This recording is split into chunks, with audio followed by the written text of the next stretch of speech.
सम्माननीय प्रधानमन्त्रीज्यूलाई सुनसरीको युवाहरूको रगत पिउनु भयो भनेर भन्ने कि नभन्ने हामीले?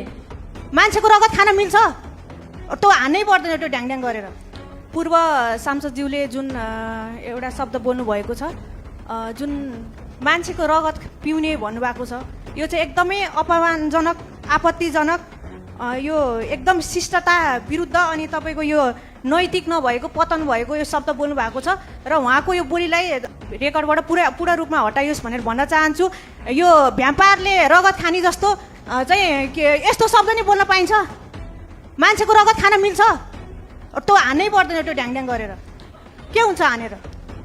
मान्य सदस्य, नियमावलीको कुन नियम आपत्ति हो? माइक दिनुहोस्। भर्खरै मात्रै बोल्ने मान्यज्यूले पूर्व सांसदले भन्नुभयो यहाँ वर्तमान सांसद मात्रै हुनुहुन्छ सभामुख महोदय, पूर्व मान्य यहाँ हुनुहुन्न। धन्यवाद। सम्माननीय सभामुख महोदय, सुनसरीको घटनाको दोषी यस सरकारको प्रधानमन्त्री र गृहमन्त्री हुने कि नहुने, यो घटनाको जिम्मेवारी लिँदै प्रधानमन्त्री र गृहमन्त्रीको तत्काल राजीनामाको माग गर्दछु। भुलेका छैनौँ, भाद्र 23 र 24 गते राज्यको महत्त्वपूर्ण धरोहर बचाउनका लागि भएको भिडन्तमा गोली चल्दा तत्कालीन सरकारलाई हत्याराको साबित गरियो। तत्कालीन प्रधानमन्त्रीलाई बच्चाको रगत पिएर भनेर लेखेर सम्माननीय प्रधानमन्त्रीज्यूले स्ट्याटस अस्ति भर्खर मात्रै पनि हाल्नुभएको छ। अब सम्माननीय प्रधानमन्त्रीज्यूलाई सुनसरीको युवाहरूको रगत पिउनु भयो भनेर भन्ने कि नभन्ने हामीले?